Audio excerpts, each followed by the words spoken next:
We had an economist sit opposite us that said that 50% of all of the biggest crashes over the last 100 years have been since the year 2000. Yeah. The market is a lot crashier nowadays. How do you kind of rationalize this? And how do you look at the world that feels like it's changing? It feels like America's like pulling up the drawbridge. It feels like China.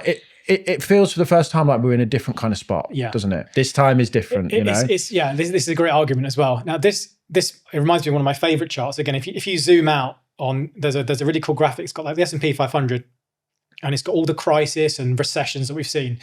And all that reminds me of the world is always changing. Things are always changing. They're not predictable at all.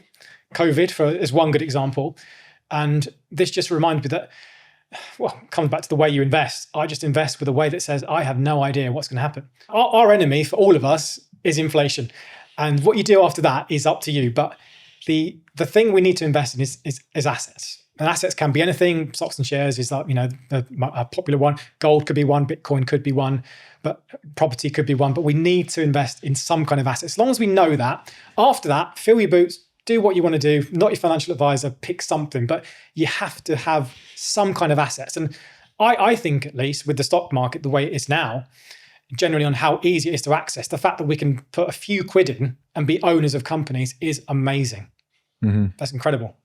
Because in decades gone by for our parents' generation, there was no way that you could get into the stock market for 25 quid or a pound. Without any fees. The dealing fees alone would be 25 quid. You need to invest a thousand quid to justify it. Exactly. And like, that's a big leap for the first ever time to be like, it's give me £1,000 worth of BP. And exactly, you'd be relying on someone on the phone to tell you what you should invest in. They say, oh, I've got this hot stock for you. It's called Xerox because, photocopying's the future, bro.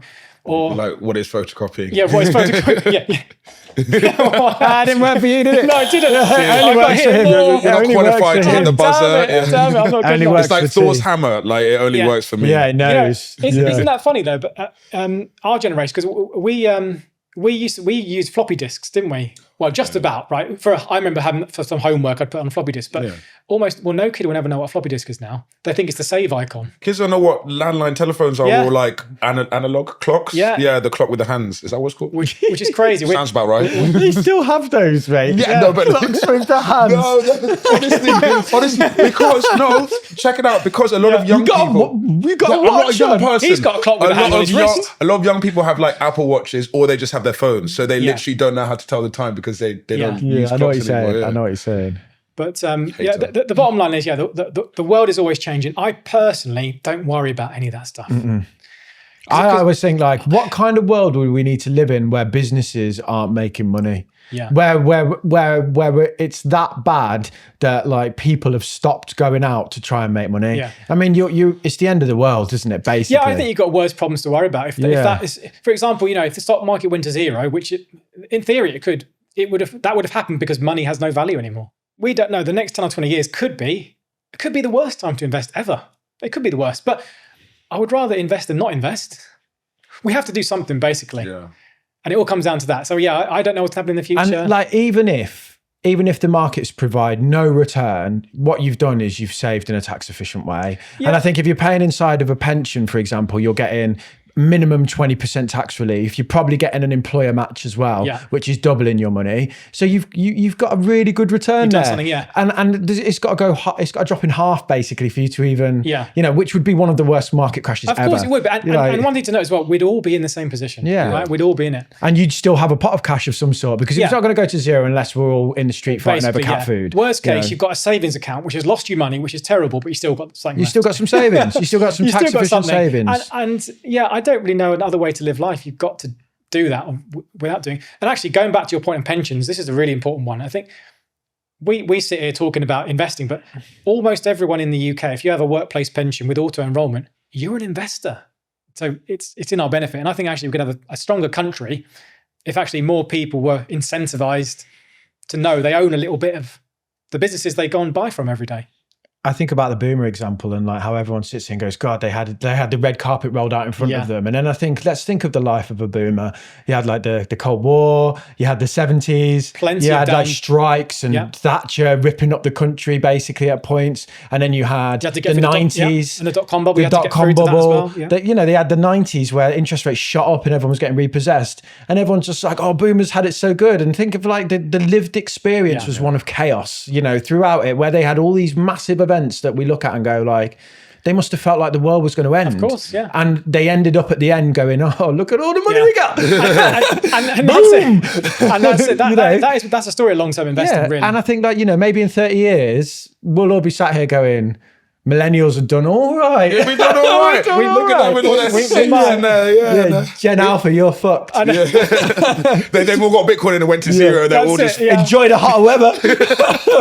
Global warming. Turn that thermostat right up, didn't we? You'll be in your big warm house looking at it like, you should have invested. Yeah. But no, I think it, you know, we discredit that every generation has struggled or had these events where they literally thought that the world was going to end. Yeah. There was proper fear around nuclear war. There was a doom headline in every newspaper in every week of every generation that's ever happened. Yeah, stressful. It wasn't just like one day. It wasn't one day. It was a prolonged period of time. And we're going to have the same. Yeah. And it's partly because fear sells, but also we live in an unpredictable world. And I go back to some of the books I read. One book's called The Black Swan, and it just reminds us about the future is unknowable. And things happen that we don't expect and we can't even think about. Yeah. For example, you could argue that the pandemic was unknowable, but which it was unknowable, but there's other things out there which are completely not even unthinkable, which might happen. Yeah. Flash crashes like we've had with DeepSeek, for example, which wiped out loads of money off the stock market, mostly recovered, but all these things are basically part of the market, so that the sooner you just embrace that the chaos. This is the chaos, this is the roller coaster, the better you get. But it's really hard to explain that to a new investor until you've been through it. I don't know about you guys, I still look at my investing accounts every day. Part of my job, I could argue. But every day, I look at it like 4 or 5 times. Yeah, last thing I do so before bed. I'm itching that I haven't looked. Yeah, I know. As soon as we get off the podcast, David's like, "What's going on here?" It's a bad behaviour, but I'm more out of just habit now, just looking at it. But the best investors over time keep looking. Schmiegel. That was a clip from our chat with Toby Newbatt, personal finance YouTuber. To watch the full episode, click right here.